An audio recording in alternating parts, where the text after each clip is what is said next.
Hello students, today in this video we will start from the third factor promoting the formation of the Muslim League.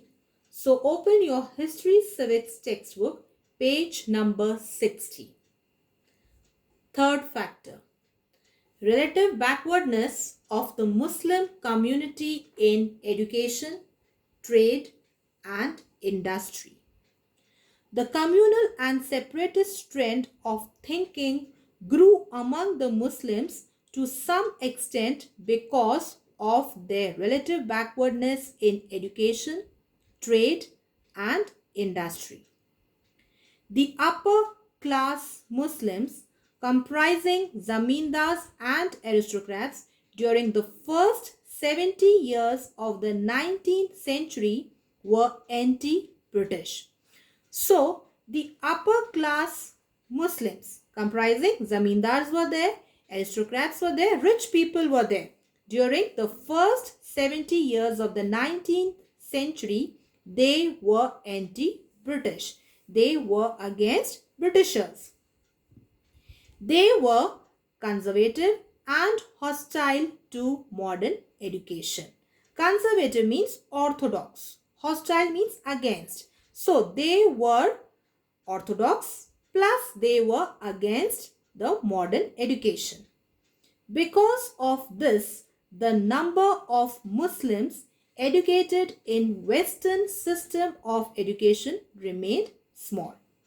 Second, the British government in India had consciously discriminated against the Muslims after 1858, holding them responsible for the uprising of 1857.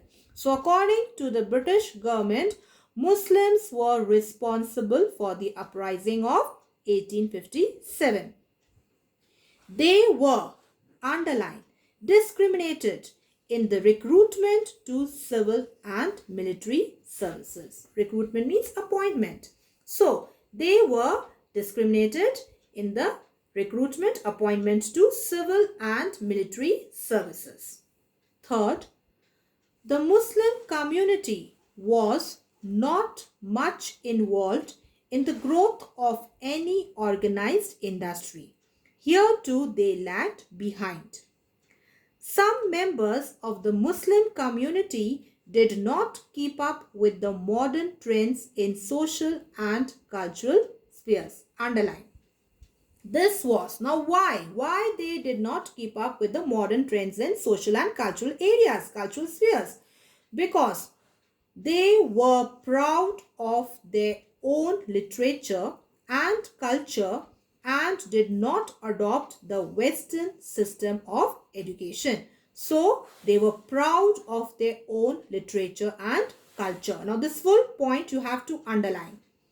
Many Hindus, on the other hand, adopted the Western system of education. And on the other hand, Hindus, they adopted the Western system of education. Since modern education was essential for entry into government service, the Muslims had the disadvantage in this respect. Why? Because they did not adopt the Western system of education. In these circumstances, it was quite easy for the British officials to incite the Muslims against the Hindus. Incite means to encourage. So it was very easy for the British officials to encourage, incite the Muslims against the Hindus. Now the fourth factor. Role of Sir Syed Ahmad Khan. Sir Syed Ahmad Khan was a great educationist and social reformer. These two terms you underline. He was a great educationist and second, he was a social reformer. Underline. He regarded Hindus and Muslims to be one Qaum. Qaum means nation. So according to him, Hindus and Muslims, they were one Qaum. Underline, he founded the Mohammedan Anglo-Oriental College at Aligarh, which had both Hindu and Muslim patrons. However, under the influence of the British principle of Mohammedan Anglo-Oriental College in the 1880s, he gave up his earlier views. Underline, what happened in the 1880s? He gave up his earlier views and declared that the political interests of Hindus and Muslims were different. Now, earlier he used to regard Hindus and Muslims to be one nation. And now what happened? His views changed and he declared that the political interests of Hindus and Muslims were different. And this all happened when he came under the influence of the British principle of Mohammedan Anglo-Oriental College. When the Indian National Congress was founded.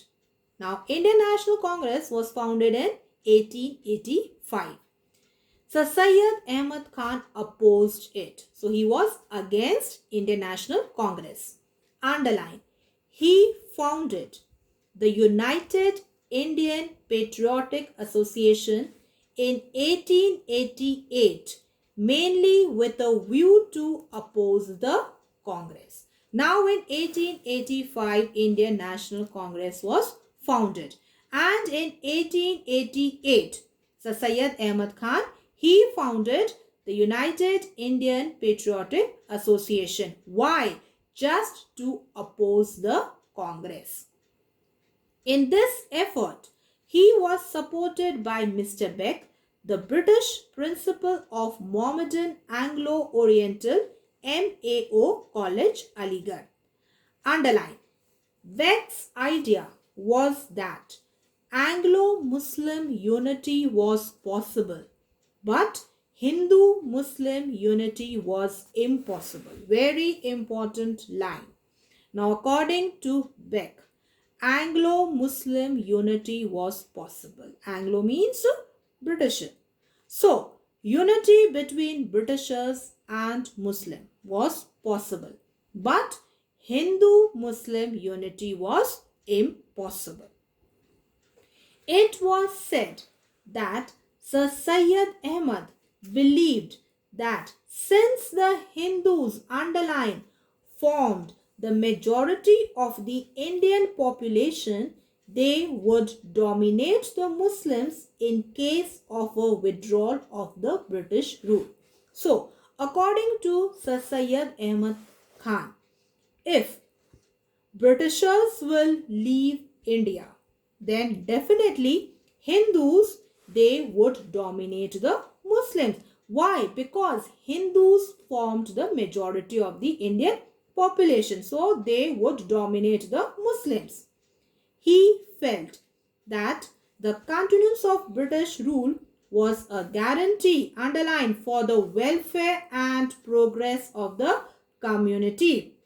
So, he felt that if Britishers will continue here in India, if they will rule here in India, then definitely their welfare and progress is possible. Therefore, he declared that if the educated Muslims support the British, the latter would reward them with government jobs and other special favors. So, he declared that if the educated Muslims, if they will support the Britishers, then definitely Britishers, they would reward them, they would give them government jobs and other special favors. Now, I wind up for today.